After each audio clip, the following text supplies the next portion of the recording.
So obviously I am not in my normal space. This is actually an apartment. I'm on my way up to Ohio right now. So I decided to knock out a few reviews while I was here today. Don't know how many I'm going to get done, but I'll try to do as many as possible. But yeah, so I just wanted to apologize if maybe the quality isn't quite as good, or I know the laptop is on the bed with the camera on top, so I feel like every move I make is going to make it bounce. So I'm going to try not to move too much, but we'll see how that goes. And on top of that, I can't control some of the sounds. The AC unit is ridiculously loud, at least to me. Hoping it's not coming through on the mic, but I can't turn it off either because it's kind of hot right now. And all that to say, apologies if the quality isn't quite as good in this one. I know this opening segment is typically reserved for jokes or funny little bits, so, oh, got one. So 2 Fear the Walking Dead writers walk into a bar. And that explains the brain damage it must take to write this bullshit! What's up, guys? Mason the Brock Anderson here, and this is Fear the Walking Dead Season 5, Episode 15, Channel 5. So when the episode first started, I was very concerned, because all I'm thinking is, oh great, we're going to do an office-style version of Virginia's group now. Let's go! But then thankfully, they didn't do that. Because could you imagine if they did 2 episodes that are basically rip-offs of The Office? Except then when we come back from the title card, we are doing that with our group again. I mean, it's the worst episode this season, and you're really going to repeat the trope. You're going to do it again. Explain that to me. Explain who in the writer room really thought that this was a good idea. Because whoever they are, they need to be lobotomized. And just take out the couple of brain cells they have left, give them to somebody else who can use them better. Because my God, what a stupid decision. And so much about this, I'm not interested. Already you've made me so much less interested because this whole setup is stupid. It's a repeat from what we've already done earlier this season, so it's just really, really dumb. But then on top of that, everything that happens in this episode is so dumb. Because you've got the whole group trying to find somewhere to go to get out of Virginia's clutches, and it's this whole empowering, oh, we don't need them. We're going to show her why she loses. We're going to show her that we're going to make the impossible possible. All of that completely gets undone at the very end of the episode. Within the last 5 minutes, they show up to one of the Humbug's Gulch's places, which is completely overrun with walkers, and that's enough for them to go, yeah, we need Virginia's help. Okay, so what was this episode about then? Oh, you wanted us to think everything was going to work out okay, just to, at the end, to pull the rug out from under us and go, actually, it doesn't work out okay, because that's life. Life sucks. And don't get me wrong, I know sometimes that's what happens in these shows. I mean, it's a dystopian future. So of course, there's going to be things that go wrong in these shows. But when the whole point of the episode is to show that this group is doing more than Virginia, is better than Virginia, is going to show Virginia that their way works, and then you end it in 5 minutes with, actually, it doesn't work, we need her help. Virginia's way is better. Why have this episode then? It's such a bullshit way to get this story moving and to bring this team down to the bottom. But talking about some of the individual stories in this one, first of all, the stuff with Morgan and Grace, I still don't care. You've not given me a reason to care. She's on her deathbed almost. They're barely keeping her alive with some rations and stuff. They find this one place that apparently has some stuff that'll help keep her alive for a little bit longer, some fluids and stuff. Al goes in there, I think it's like a retirement home, and she sets the camera down, starts looking at something, and then all of a sudden a walker comes around the corner. This walker made no noise. They apparently didn't check this building for all the walkers. They didn't make any noise to draw them out when they came in here. And Alicia comes from around the corner that the walker just came around from and then takes it out. So did she miss it before? Did you just want to have this intense scene where Al's life is in danger for half a second to show Alicia kill, so that we can reference the fact that in the first video, Alicia said she wasn't killing walkers anymore, and so now we need to talk about how that was all she had, and now she's got more. You just wanted to set that scene up, and so you had to have Alicia save somebody. Could you do it with, I don't know, maybe a few seconds of thought instead of half a second? Just think for a few seconds how this whole setup doesn't make sense, and then maybe redo the scene, something like that. But yeah, I just don't care about Morgan and Grace, though. So they're setting up this emotional thing between the two of them, and I don't feel any of it. And the fact that she's probably going to die in the next episode, more than likely, okay, so what was the point of her? You introduce her, she and Morgan grow close in the one episode, and then at the end of last episode, Morgan realizes, oh, maybe I want to be with her, and now she's dying. That's some narrative storytelling right there. That is a way to tell a story. That is a story. You notice I'm not using any adjectives. I could use several. None of them good. They just feel like if they make this connection between Morgan and Grace, will care more whenever Grace eventually gets the radiation poisoning and gets sick. You failed. You had to make her more sympathetic. You had to make her more interesting of a character. Maybe even give us longer with her. Like, I don't know how long it takes for radiation to affect somebody, but just do something with her. But instead, no, we're already done. We're almost done with her story now. She and Morgan, they formed a little bit of a connection. Nothing really happened between the two of them. And now she's dying. Unlucky. Also, I will say, for John and June, as much as I've liked their romance for the most part, you know, it's kind of just sort of there now. It's not really something they're focusing on, but I think how it started was really nice. I will say this is the second time this season where John has looked at somebody who's suffering. You know, Dwight with Sherry when they were in the plane. He looked at him and he's like, oh man, poor guy. He said he wanted to make the most of the time he had with her. I need to do that with June. So in front of this guy who can no longer find his wife, he's going to propose to June. It's kind of a dick move. I didn't talk about that, but it is kind of a dick move. I only bring it up now because now in this episode, he sees everything Morgan is going through with Grace, and he's just like, I want to get married to you right now, June. It's kind of a dick move. I just imagine going to the funeral of your best friend's wife, and while you're there, you propose to your girlfriend. Hey man, I wanted to say thank you because you showed me how important it is to hold on to the ones we love. I know you can't do it anymore, but I'm going to do it now with this girl that I'm with. Did anybody else find it kind of heartless in a way? I don't know. They played it off as sweet, of course, but I didn't feel it. I was kind of laughing, if I'm being honest. There is also the scene on the bridge. So this whole setup is kind of bullshit. Apparently this bridge is on its last leg, so they can't get the tanker across. And as they're talking about a way to get the stuff across, Virginia shows up because apparently her group is just always following them, even though they never see them. How? Explain that to me. You're hiding in the woods where all the walkers tend to be. You're always out of sight. You can see them, but they can't see you ever. That doesn't make sense. But anyways, there's this long talk between her and Morgan and all of the people in Morgan's group. She's still not intimidating, by the way. Even her opening thing with the video, she's such a cartoon. I can't take her seriously. Even whenever she's sitting there giving her little speech about their group and how they're going to help people, like, I'm just watching it going, how would anybody take this seriously? Like the way she's just talking.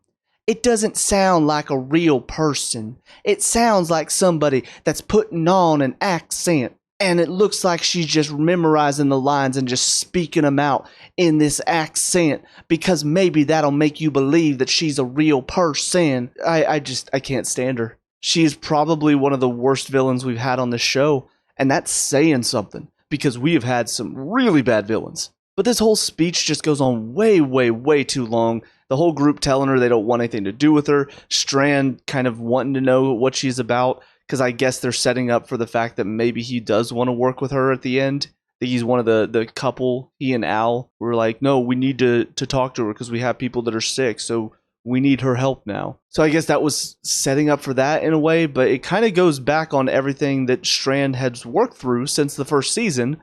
And we had this whole story last season, and even the beginning of this one, where he's talking to Daniel, he's talking about he's not the same man anymore.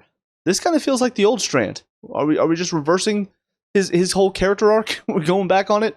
Cool. But finally, after Virginia's speech, they draw all the walkers in with the gunfire, and so Morgan's group puts the cars up to blockade, make sure the walkers can't come after them. And these same walkers that I've complained about this whole season because they can't get through glass windows or glass doors for like a good 5 minutes, right? Something like that. Even when there's something they're desperate to get at, inside or outside of the doors or windows, they cannot break down the glass. 20 of them can't do it. Well, here we have 10 walkers pushing aside a car in 30 seconds, if that. What is consistency? We don't know here at Fear the Walking Dead. We just want things to happen the way they happen to make sure the story happens the way it happens. So we're going to have walkers be strong when we need them to be and be weak when we need them to be. That's just how it works here. Don't use logic. Turn your brain off. Throw it out the window because that's what we've done here. Just use half a brain cell. If they can't break through glass, don't have them push a car aside. And then everything with Tom. I mean, I didn't even talk about this yet, but the fact that Janice shows up, which that was his sister that Wes saved in the gas station, she shows up out of nowhere. Like, we don't hear cars driving up. We don't hear any of that. We just hear her calling out for him in the middle of the street. I'm assuming she was with Morgan and his group after Wes saved her and then Alicia and Strand showed up. So why is she just out walking in the middle of the road? And she just so happens to call him while he's doing an interview? Sure. Let's just chalk that up to coincidence. But then Tom on the bridge, because he's filming this whole thing and he's trying to get everything as possible on camera. He's like standing next to so many walkers while they're breaking through the barricade right before the bridge. Probably should have gotten bit a few times. There's one point where Morgan pushed a bunch of the walkers up after they pushed the car out of the way. He then pushes them back because all these walkers that could push a car aside, apparently Morgan's stronger than all of them. What? But then Tom, filming on the bridge, he will not get off the bridge for some reason. Don't understand why, but eventually the walkers and the truck all goes down. So Tom, instead of just getting off the bridge at this point, even though everybody's calling to him, and I'm just sitting there thinking, okay, so they're setting this up like every single cliche I've seen before. Does the truck and walkers fall? He looks at the camera and he's got this big goofy grin, starts laughing about it, starts slowly standing up. He's just like... And everybody's calling, come on, Tom, come on. He's just like, no, I gotta get this. I'm thinking, okay, so Tom's about to die because he's a dumbass. And sure enough, bridge breaks out from under him and he falls. Somehow, they go down and get his body and the camera. Because we need to have that on camera. Because if they didn't, how would we have all this? I don't know. I don't understand. Because you would think that bridge seemed like it was over a pretty high drop. And if the drop was enough to kill him, it would have to be a significant drop. Unless he fell on top of something, which if he did, we didn't see any of that. So we don't know exactly how he died. But I'm of the assumption it was just a really far drop. So how did they go get his body and the camera? So that way Al could have all this footage to use in the editing process. You have to explain it. You can't just skip over it. They did, but you can't. If you want to be taken seriously as a show, you can't just skip over something that is that out there, that insane. There's also a ton of walkers down there with them, by the way. So you're going to have to explain how they got that figured out. But no, they just skip over it. Because who cares, right? Who really cares about this? Don't use your brains, guys. Just watch. Just watch and enjoy. I know we make it impossible to enjoy because so much of this stuff is stupid, but yeah, just watch and enjoy. Don't think about it. But this is why I said I'm not sure how many of these I'm going to get through, because if the finale of this season is anything like this episode, it's going to be another long review. But I will say I am going to be taking a break from the show because I tend to do 2 seasons at a time anyway. I will say this seems like a good place to stop now that this show has gotten me back to the face-palming, rage-inducing seasons. Like season 2 and 3 brought me through. Season 4 was just kind of dumb. Season 5 had potential and then absolutely wasted it. And that's why I'm extra pissed now. We'll see what happens in this final episode. Not looking forward to it. I'm sure they're going to end up working with Virginia. Feel like they're going to clear out this gulch. And then she's probably going to be like, well, now you owe me. Just wait. It's coming. Just you wait. And I don't care. Hopefully she'll just kill off like Sarah and Wendell. That would at least make me happy. Might make me like her a little bit better. But then again, she's probably double the cheese that both of them are. So it wouldn't necessarily take away the cartoony characters from the show. But with all that being said, on to the finale. I'll see you there. And now episode 16, End of the Line. So boring. It's just season finale wise, once again, so boring. Don't get me wrong, I'm sure they were setting this up that Morgan could die, but part of the problem with watching the show posthumously is you know who makes it for the most part. And so I've seen old man Morgan, like much older than he is now, on some of the promo. So I know he's going to make it past this season, so he's not dying here. Don't know how he's going to make it out of it, and I'm pretty sure they probably set it up to have him die. But either they saw the fans' reactions to Morgan, they saw how much fans like Morgan, they're like, no, we can't kill him off yet. And so they bullshit some way out of it, but I mean, he should be dead after this. It's kind of like what they did with Rick, where he ends up on he had like the pipe sticking out of him and all of these walkers surrounding him. I just remember thinking like, really? I know he's off the show after this, but this is how they kill him? And then he gets out of it and then dies in a more heroic fashion. But I just remember thinking, don't put him in a basically he's dead situation like this. For Morgan, I have to assume that was the thinking, is that they set this up to where this could be Morgan's last stand. This could be Morgan's last moments on the show. And then they decided not to do that. But this is how you're going to write him off? With him getting shot by Virginia, of all people? And then walkers coming up to feed on his corpse? That's how you're going to do him. I'll have to look it up and see if that was actually the plan. If so, then these writers are really stupid. But outside of that, I mean, this whole episode is, once again, showing that the group is willing to fight back. But then things go wrong, and then by the end they realize, no, actually we should go with Virginia. So we had 2 episodes in a row that were mostly focused on, guys, we can't just give in to what Virginia wants. And then at the end of both episodes, they basically give in to what Virginia wants. Now Morgan stands his ground and makes sure that she does all this stuff for him. He doesn't know she's actually going to do that. In fact, the fact that she shoots him basically tells me she's not going to do that. And she wants to make sure that Morgan's not around to hold her to her word. So this whole scene doesn't make any sense. There's no way you can force her to listen to what you say. She'll say yes to avoid a fight, but then once everybody's separated, she doesn't have to listen to what you say. Yeah, some of you guys might rise up, but then she'll just kill you too. And how would you guys find out if you're all separated anyway? So yeah, this plan makes no sense whatsoever. It puts them all in such a vulnerable position that they have no choice but to obey, even if it means the kids and the elderly and the sick are going to die. They can't do anything about it now because they're all separated. So this is a dumbass plan. Their original plan also kind of dumbass. Lure all the walkers out with the horses, which the horses just come out of nowhere. Oh, apparently they're from Virginia's group that she killed at this place before. Okay, then how did the horses make it this long? And why did they just suddenly show up and stop for Dwight to grab them? I guess the horses are now aware of who the main characters are, and so they showed up just in the nick of time to help. They're like, oh guys, we saw your tapes, and we want to help. But yeah, leading the walkers away and then basically making it to where they'll send the walkers after Virginia and her group. Yeah, that'll work. It's not like they have a ton of guns to shoot. Oh, wait a minute, they do. So what was that supposed to do? It felt like a stupid plan from the get-go, and then of course Luciana showing up makes it even worse. And so now the rest of the episode is just about them trying to stay alive because their plan backfired.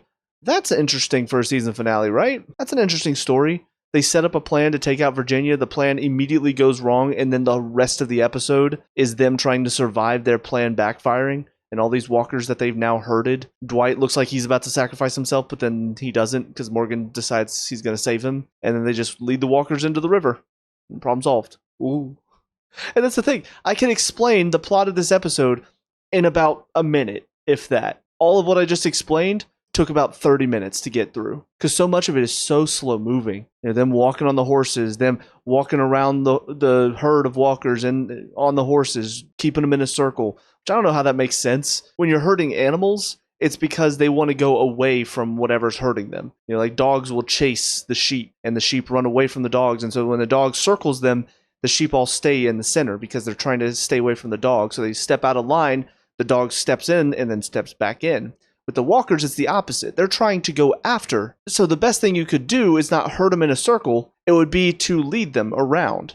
Like, they're following you. But you putting them in a circle and then running around them in a circle, that doesn't really do much because they're still going to come out of the circle to try to get you. On top of that, Dwight scene where he has to get off the horse to begin with. First of all, just killing off a horse willy-nilly, that's when you know the show writers have no idea what they're doing. Well, we're not going to kill off any of the main characters again, so let's just kill off a horse. That'll be dramatic, right? That'll make some people feel bad, right? There's two season finales in a row that we haven't killed off one of the main characters, so let's kill off a horse. That'll draw some heartstrings. Feel sad, guys. Horse is gone. But also, Dwight on top of the horse has about 4 or 5 walkers surrounding him. None of them bite his legs. Because again, the walkers are not dangerous when they need to be. They're only dangerous when they need to set up intense situations. Another great example of it. But then after they solve the walker problem, Victor goes and makes a deal with Virginia to kind of soften the blow, I suppose. And then the next 10-15 minutes is John and June's wedding. I'll be honest, I skipped through it. I know I saw Dwight give John his ring. I don't know what was said about it. But I legitimately went in the timeline. I said, wait, how long is this? And I saw when it ended. I said, you know what? Screw it. I don't think anything interesting is being said here. I really don't. Most of it is probably character stuff. Like, for instance, Dwight giving John the ring probably has some deep meaning for his character, saying that he doesn't need it right now because he'll find her or something. And he'll give her a new one. Something like that. Probably some characters. I think I saw Charlie was trying to play the guitar. And I think Grace was singing at one point. Sure. You know, I didn't care because none of it is interesting. The wedding itself, again, I like John and June, fine. But this wedding is stupid. It's a stupid time to do it. They could be setting up something, but instead they're like, no. We're going to have a wedding, guys, because isn't it just so cute? And then after Morgan makes the deal with Virginia, the last, 15 minutes of the episode. How long was this thing? Because it felt so damn long. But the final whole part, is just setting up all these stories for next season. You know, you've got Al, she's going to be questioned about the helicopters. John and June get split up. Daniel, Charlie, and Skidmark get split up. Daniel makes some comment to Strand about remembering who he is. Strand tells Alicia, we're better suited to take him down from the inside. You know, just all of this stuff that is built up to next season. It's just like okay guys, so here's a little checklist of where everybody's going, who's together and who's not, and it's just not interesting. Partially because I'm not coming back to this show for a little bit. So all of this stuff building up into next season, it's not like I really care, because I'll probably have forgotten. Though they're going to have to remind us anyway. Even thinking about it from when it was airing, they're going to have to remind everybody where all these people are when the next season starts. So you're ending this episode with this long show of, well, this person's going here, this person's getting separated from them. You're showing us all of this. Nobody's going to remember by the time the next season starts. So you're still going to have to show at the beginning of next season where everybody is, who's separated from who. So you're wasting our time here, and then you'll waste it again at the beginning of next season. Great. So excited for that. And this, of course, culminates to the showdown between Morgan and Virginia, and I was not at all interested. Honestly, they were kind of setting it up like Grace was about to be shot, just the way she and Morgan were talking to each other. But then, of course, Virginia brings in the oncologist, so it's like, okay, so she is holding her word. What's really funny is she and Morgan have this little showdown. She shoots him, and he hits her across the face with a stick, which I thought he hit her with the pointy part of his stick, and she had no marks on her face. So I guess the actress was like, no, you're not making my face all bruised or cut up. No, you can't hide this. This needs to be pure and clean. After she shoots him, she goes to shoot him again in the head this time, and the gun is either a dud or backfires or something. I don't know what happened, but by chance, that gun doesn't work. She decides, instead of getting the gun that she just tried to shoot Morgan with before and did hit him in the shoulder, instead of going and getting that gun, she just decides, all right, fine, we're done. But then she gets a call from the oncologist, who only left, 3 minutes ago? He calls her and he's like, she's actually not sick, she's pregnant. Did you just ask her some questions? Did you just have something in the back of your car? You drove her a few minutes down the road and said, all right, I think we can do a little, I'm going to forget the name of the little thing they do to check for the fetus in pregnant women. Ultrasound. Came to me. Did he just have an ultrasound set up in the back of his car, and for some reason he just stopped a couple minutes down the road and decided, I'm going to check your stomach just to see? And that's when he found... How did he find out that quickly? Did anybody use any logic here? He just calls her, yeah, she's actually pregnant. I don't think he would know by now. It's not been that long. But yeah, she just leaves Morgan to be for some reason. She was willing to shoot him just a second ago, and then she hears that Grace is pregnant and decides, you know what, Morgan, I'm actually going to let you get eaten by the walkers instead. That seems a lot more fun. What changed your mind? Because you were about to shoot him in the head and keep him from turning before, and now I guess you want him to turn? Who knows? I guess just to give themselves an out in case they wanted Morgan to survive into next season. They didn't want him shot in the head. They wanted to give him a slight sliver that he could get, even though he shouldn't. Blood gushing out of a chest wound, 6 walkers basically right on top of him, nobody within miles to be able to hear him and save him. But they wanted to give him that little bit of a chance, so they didn't show him getting killed. The same thing with Madison. We didn't actually see Madison getting killed. We just see her in a herd of hundreds of walkers, and then a bright flash of fire that she might have been in, but we don't know for sure. Probably would have gotten a little bit singed in that, but we don't know for sure. Probably would have then gotten eaten by a bunch of walkers, but we don't know for sure. It's like they want to set these scenes up where these characters sacrifice themselves and die, but we don't want to show it just in case we want to bring them back. And we'll come up with some bullshit reason why they're able to survive it. And that's just one of the many problems with this show. I can't take it seriously because so much about this... even the final scene between Virginia and Morgan, she's not intimidating. That's the big problem. She's not an intimidating character. The actress playing her can't pull off these more serious, more grim scenes. She can't do it because the rest of her character is all up here and smiley and excitable. And oh my gosh, I'm just so quirky. And so then whenever all of a sudden she has to drop it down, she's still got the really goofy, thick accent, but now she's got serious eyes. But yet somehow the accent is supposed to let you take her seriously, but it's not going to. Same thing with Sarah. I forgot to talk about this one. Sarah, whenever Wendell is being taken away in a different car, she has this dramatic scene. I said I wasn't going to leave anybody behind, and that includes you. I can't take you seriously. First of all, neither her nor Virginia do the serious moments well. Their acting style just does not suit the serious moments. You're trying to be all dramatic with her. I almost laughed. It's the first time she's really gotten a laugh out of me, if I'm being honest. So there's just so much about the show that doesn't work. And again, I don't know where this idea or where this myth came from that this show got better after the first few seasons. I don't know who spread the lie. Again, I'll call it a myth, and I'm the myth buster here. Busted. This is not a better show. This is actually becoming somewhat worse because there are elements that work better, and that makes it worse. It's almost one of those, if it were all bad, then I could just laugh at it. It's kind of like The Room. Like, The Room you could just laugh at because it's all horrible, so it's kind of funny. But then you look at something like Eternals that Marvel made, and there were elements of it that were decent, which made the bad moments even worse because you had things that worked about it, and then you ruined it with bad writing.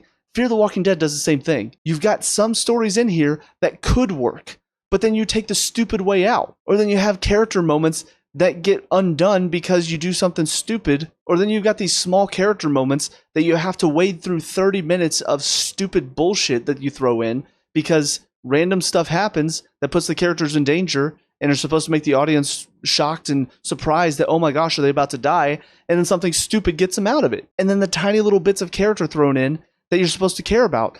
You've already lost me before we even get to that stuff. So we'll see what ends up happening in season 6. I think I have 3 more seasons after this one, which I'm not looking forward to, but I honestly don't see how it can get much worse from here. It would actually be a little bit better if we just lost all the character stuff. If everything the characters did was just downright stupid. You take away any of these heartfelt moments, you take away characters like Morgan, like John, even Dwight, you take them out of the story and you just have the rest of these characters. At least at that point, they're all just so bad that I can just laugh at it as a whole. There's nothing good about it to get me hopeful that things can change.